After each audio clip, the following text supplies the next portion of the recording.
디베이트에 오신 것을 환영합니다. 오늘 우리가 분석할 자료는 혈액 한 방울로 암을 진단하는 액체 생검 기업, 바로 사이토젠에 관한 것입니다. 최근 이 기업이 미국 국립보건원, 그러니까 NIH와 대규모 공급 계약을 체결했다는 소식이 전해지면서 시장이 그야말로 들끓었죠. 맞습니다.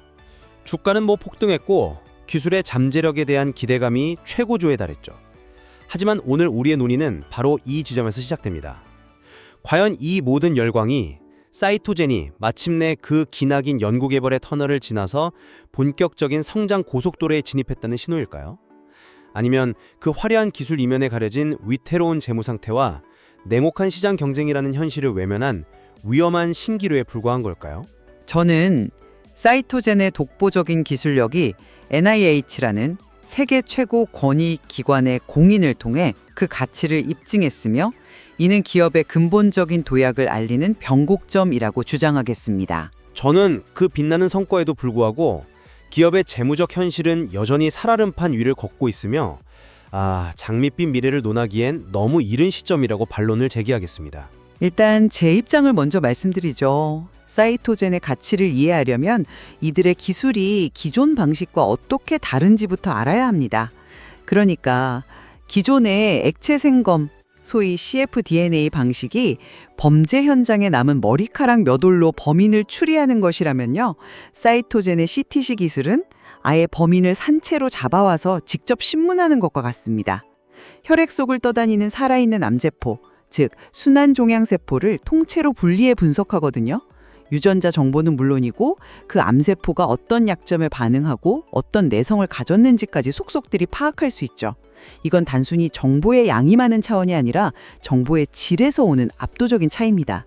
그리고 최근 NIH와의 58억 원 계약은 바로 이 기술의 가치를 세계 최고의 기관이 인정했다는 공식 인증서나 다름없습니다.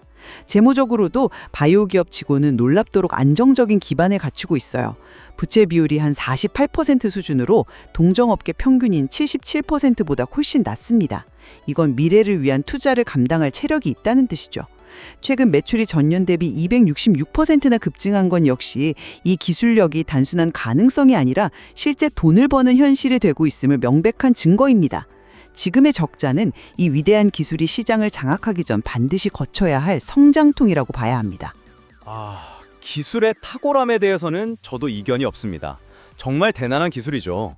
하지만 말이죠. 저는 그 기술이 어떻게 돈으로 바뀌고 있는지 그 현실을 봐야 한다고 생각합니다. 2024년 말 기준으로 영업 손실이 106억 원, 당기 손실은 171억 원에 달합니다. 수년째 적자가 이어지고 있고요. 자기 자본 이익률, 그러니까 ROE가 마이너스 33%라는 건 주주들의 돈 1,000원을 받아서 1년 만에 330원을 까먹고 있다는 뜻입니다. 이건 자본의 소각장이나 다름없는 수치죠. 더 심각한 문제는 최근에 그 폭발적인 매출 성장이 지금 말씀하신 핵심 CTC 기술이 아니라 2024년에 인수한 자회사 지놈케어에서 나왔다는 점입니다. 핵심 기술은 아직도 본격적으로 돈을 벌기 시작하지 못했다는 방증이죠. 기술의 가치와 실제 비즈니스 모델 사이에 거대한 괴리가 있는 겁니다. 최근 주가가 급등해서 거래소로부터 투자 경고 종목으로 지정될 수 있다는 예고까지 받았는데 이건 시장이 기업의 기조 최적보다는 단기 호재에 과민 반응하고 있다는 위험 신호로 봐야 합니다. 마지막으로 이 시장은 거인들의 전쟁터입니다. 랩코프, 과르디안트 헬트 같은 기업들이 이미 시장을 꽉 잡고 있는데 과연 이 틈을 비집고 들어갈 수 있을까요? 기술만 좋다고 성공할 수 있는 시장이 절대 아닙니다. 바로 그 지점이 우리가 가장 먼저 논의해야 할 핵심입니다. NIG 계약의 실질적인 의미 말이죠. 저는 이 계약을 단순한 58억 원짜리 장비 판매로 보지 않습니다. 이건 사이토젠에게 주어진 골든 티켓입니다. 전 세계에서 가장 권위 있는 국립보건원이 수많은 경쟁 기술들을 제치고 사이토젠의 기술을 선택했다는 건 그 자체로 기술에 대한 최고의 보증수표가 되는 거죠. 이 글로벌 레퍼런스가 갖는 무형의 가치는 계약 금액인 58억 원을 훨씬 뛰어넘는다고 봅니다. 물론 NIH가 이 기술을 선택했다는 그 상징적인 의미, 저도 전적으로 인정합니다. 그 점은 분명한 성과죠. 하지만 제 우려는 그 상징적인 승리가 재무적인 현실의 구멍을 메울 수 있느냐는 겁니다. 면도기 회사가 돈을 버는 건 면도기 자체가 아니라 계속해서 팔아야 하는 면도 날 때문이지 않습니까? NIH 계약이 아쉬운 점은 이게 바로 그 비싼 면도기 한 대를 팔았다는 겁니다. 앞으로 계속해서 분석 서비스를 제공하거나 소모품을 납품하는, 즉 면도날 계약으로 이어지지 않는다면 이번에 큰 매출은 그야말로 일회성 이벤트로 그칠 위험이 큽니다. 아, 그건 너무 단기적인 시각 아닐까요? 이 계약은 끝이 아니라 시작점입니다. 이전까지는 글로벌 제약사 문을 두드려도 당신들 기술이 좋다는 걸 어떻게 믿냐는 질문에 답하기 어려웠을 겁니다. 하지만 이제는 다르죠. NIH가 우리 기술을 쓴다. 이 한마디면 충분합니다.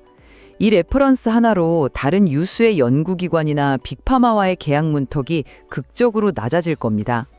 이게 바로 지속가능한 매출 흐름에 물꼬를 트는 역할을 할 거라는 거죠. 12월 19일에 터진 역대급 거래량과 주가 급등은 시장이 바로 이 레퍼런스의 미래 가치를 가격에 반영하기 시작했다는 증거입니다. 글쎄요. 그 주장은 기대를 현실과 혼동하고 있는 것 같습니다. 시장의 반응이 항상 기업의 실질 가치를 정확히 반영하는 건 아니죠. 오히려 투자 경고 예고가 보여주듯 이건 합리적 기대라기보다 단기적인 쏠림 현상, 즉 과열일 가능성이 높습니다.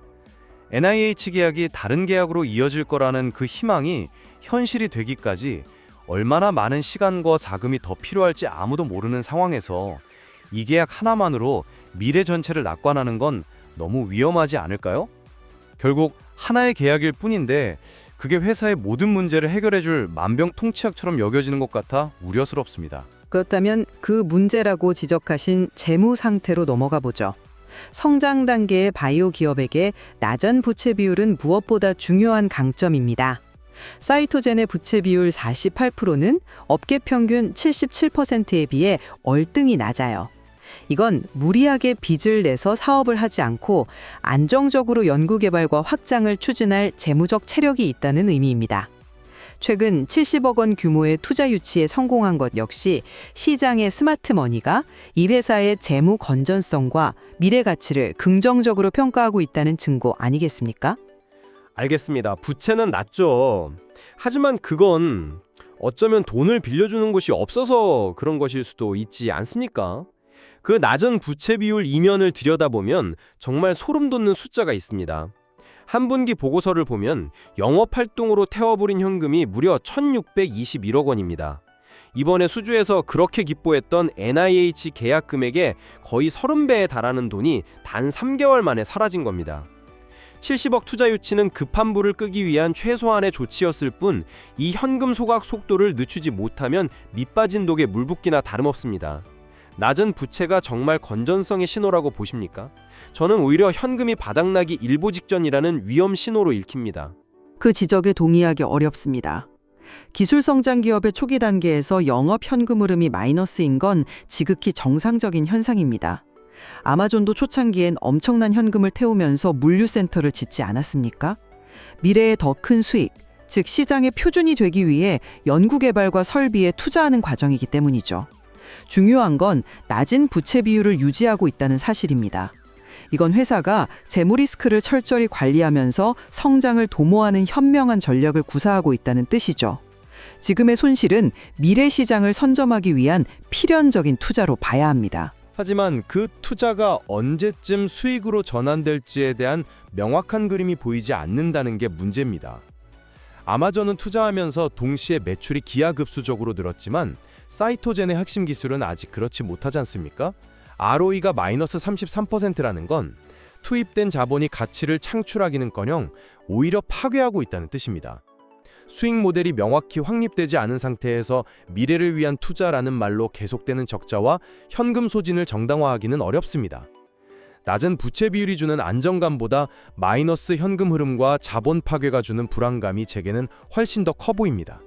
그렇다면 시장 경쟁력, 즉 이 투자가 결국 성공할 수밖에 없는 이유에 대해 이야기해보죠. 사이토젠의 CTC 기술은 경쟁사들의 cfDNA 기술과 근본적으로 다릅니다.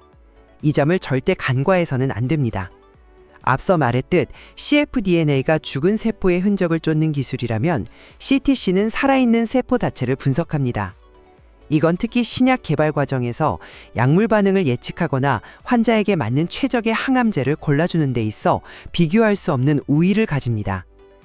경쟁사들이 따라올 수 없는 강력한 기술적 혜자가 이미 구축된 셈이죠. 그 기술적 차별성이 시장에서의 성공을 자동으로 보장하지는 않습니다. 시장의 주류는 이미 상용화되고 보험 적용 범위가 넓은 cfDNA 기술입니다. 퀘스트나 쿼던텔스 같은 거대 기업들은 막대한 자본과 의사, 병원으로 이어지는 광범위한 네트워크를 통해 시장 생태계 자체를 장악하고 있습니다. 사이토제는 단순히 우리 기술이 더 좋아요 라고 외치는 것을 넘어 이미 수십 년간 구축된 시장의 패러다임 자체를 바꿔야 하는 엄청난 과제에 직면해 있는 겁니다. 이건 기술력만으로 해결될 문제가 아닙니다. 패러다임을 바꾸는 것이야말로 혁신 기업의 숙명이죠. 그리고 지금이 바로 그 적기일 수 있습니다. 최근 미국에서 발의된 생물보안법을 주목해야 합니다. 이 법안은 사실상 중국 바이오 기업들을 겨냥하고 있는데 이로 인해 글로벌 제약사들은 신뢰할 수 있는 비중국계 파트너를 절실히 찾게 될 겁니다. 이때 독보적인 기술력을 가진 한국의 사이토젠에게는 엄청난 반사이익의 기회가 열릴 수 있습니다. 경쟁 환경 자체가 우리에게 유리한 쪽으로 재편될 수 있는 중요한 외부 변수가 등장한 거죠. 흥미로운 관점이지만 저는 그 기회를 잡는 것이 결코 만만치 않을 것이라고 봅니다. 패러다임을 바꾸려면 막대한 시간과 마케팅 비용이 필요하고 무엇보다 규제기관의 승인이라는 거대한 장벽을 넘어야 합니다. 보험 등재 문제는 더 큰 산이고요. 기술이 아무리 뛰어나도 의사들이 처방해주지 않고 보험사가 비용을 지불해주지 않으면 시장에 안착할 수 없습니다. cfDNA 진영이 수년에 걸쳐 쌓아온 이 단단한 생태계를 후발주자인 사이토젠이 단기간에 극복하기는 매우 어려울 겁니다. 생물보안법이 순풍이 될 수는 있겠지만 그 바람만으로 거대한 빙산을 녹일 수는 없죠. 기술적 우위가 시장 점유율로 직결된다는 보장은 어디에도 없습니다. 종합해 보겠습니다. 사이토젠은 살아있는 암세포를 직접 분석하는 혁신적인 기술을 가지고 있고 NIH와의 계약을 통해 그 기술의 글로벌 공신력을 마침내 입증했습니다. 이는 단순한 매출을 넘어 향후 글로벌 빅파마들과의 사업 확장을 위한 결정적인 발판이 될 것입니다. 낮은 부채 비율이라는 안정적인 재무 기반 위에서 경쟁사와는 차원이 다른 기술력으로 액체 생검 시장의 새로운 강자로 부상할 결정적 변곡점에 서 있다고 봅니다. 현재의 재무 지표는 미래의 폭발적 성장을 위해 반드시 거쳐야 할 건전한 투자 과정의 일부로 해석해야 마땅합니다. 저는 이렇게 정리하겠습니다. 기술적 잠재력은 분명하지만 그것이 지속 가능한 수익으로 이어질 것이라는 증거는 아직 어디에도 없습니다. 분기마다 NIH 계약금의 30배에 달하는 현금을 태워버리는 심각한 재무구조, 수년간 지속된 영업손실, 그리고 거대 기업들이 철옹성처럼 버티고 있는 치열한 경쟁 환경은 여전히 가장 큰 위험 요소입니다. 최근의 호재와 주가 급등은 장밋빛 미래를 약속하기보다는 높은 위험성을 동반한 투기적 관심을 반영하는 것일 수 있기에 냉정한 시각이 필요합니다. 결국 사이토젠에 대한 평가는 세계 최고 수준의 기관이 인정한 기술의 꿈과 아직 적자를 면치 못하는 재무의 현실, 그 사이의 간극을 어떻게 해석하느냐에 달려있는 것 같습니다. 한쪽에서는 이 간극을 기회로 보고 있고 다른 한쪽에서는 위험으로 보고 있는 것이죠. 맞습니다. 오늘 분석한 자료는 이 기업이 기술적 성공을 사업적 성공으로 전환해야 하는 중대한 기로에 서 있음을 명확히 보여줍니다. 그 결과는 앞으로의 행보가 증명하겠죠. 과연 기술의 꿈이 재무의 현실을 이겨낼 수 있을지 우리 모두가 지켜볼 일입니다.